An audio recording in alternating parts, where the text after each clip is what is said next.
My name is Charlie Wedding. I'm not really a straight A student, but yeah, I do pretty well.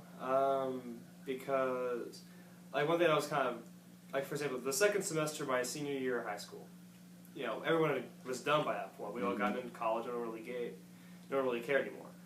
I took a class called a seminar on bioethics. I didn't really like it that much, but I was the only one in there who consistently did everything on time. So, you know, I'm that guy, I guess. It's always, like, I'm going to do my best to get it done well and on time. For me, it's always very important to know things. I like to know things, even if it's useless trivia. So that's education is very important for that, because it's helped me to learn to think and to learn how to store all this stuff I know. And so I think it's important in life. Mostly my father. Well, he was kind of the first one that told me that I had to learn the stuff I didn't find interesting. That was always kind of a problem for me, especially when I was in, say, 4th or 5th grade. I just didn't want to learn math because I hate math. But he was kind of like the first one kind of drilled into me, Charlie, you have to learn this stuff. Well, I went to a boarding school called McCauley in Chattanooga, Tennessee. And the reason I went there pretty much is because my dad went there, my grandpa went there, my granduncle went there, two of my cousins went there. So that was always kind of going to happen, and I'm glad I went there because it's why I'm where I am today. He went to the University of Florida, and then he got his master's at Alabama. It wasn't mandatory, but it was expected. I mean, my sister went to William & Mary, so I kind of had to. I was going to go to college. You know. But I'm more like my mom in a lot of ways because I'm more academically focused. Dad was more socially focused. So, I mean, I think he had more influence on on where I wound up. Like, kind of how I got there was more mom. Well, Dad was away a lot when I was a little kid, so she was the one kind of helping me out with the homework most of the time. So that was big. She was always very involved, always all the parent-teacher things and all that. For my dad was finish what you start. That's always kind of something that was always kind of drilled into me. With Mom, it was always kind of do your best. That was always her big thing. And I think those are important things to know. Work hard, do your best, finish what you start, and yeah. And where would the world be without me, really?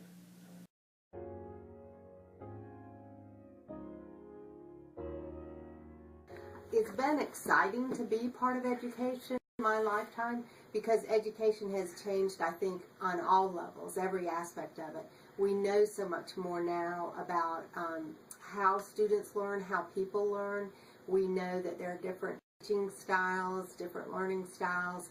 There are tests that can help individuals know what their strengths and weaknesses are. So I think it's even more exciting than it was when I was a child. Everybody taught the same way. Everybody was expected to act the same way in a classroom. And now I think that the education system in the United States allows for a wider variety, a much more diverse variety of teaching methods and types of schools, types of institutions. As a child, education was important. I went to Catholic school from kindergarten to 12th grade in Aiken, South Carolina.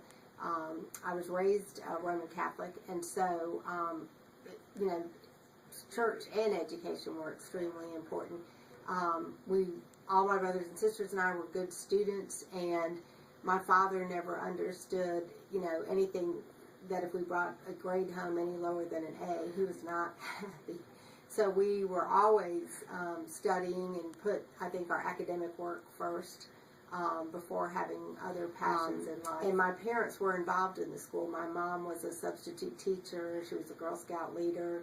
She was, she was always there. And my father helped out when there were special projects at the school. One of the schools we went to had a fall festival, and I remember my parents helping a lot with that.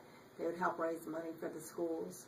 And so they cared deeply about us getting a great attended Loyola University in Chicago, but she never graduated. She never earned a degree, so she always pushed that for us and for her children. I'm one of 7 children, and education was extremely important. We, all my brothers and sisters and I went to college, and we all went to different schools, but we all knew that how strongly our parents felt about, the fact that we should all earn a college.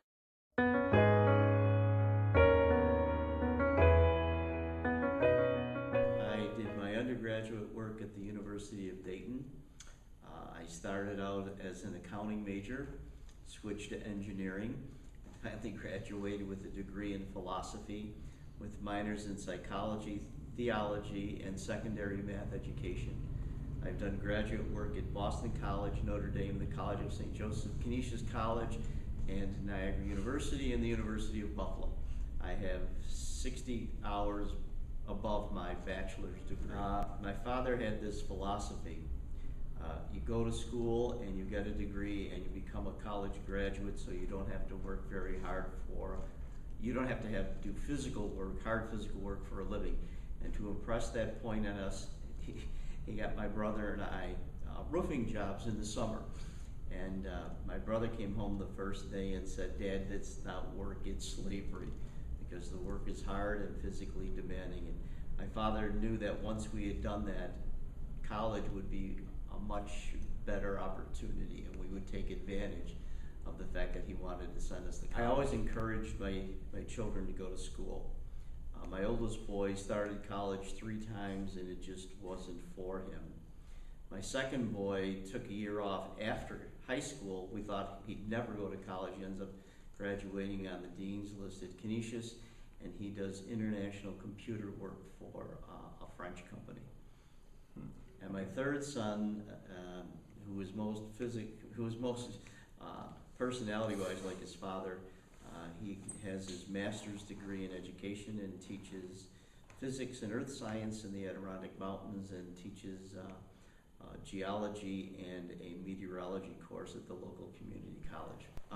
That it continues to go on. I constantly try to improve what I'm teaching, what resources I use.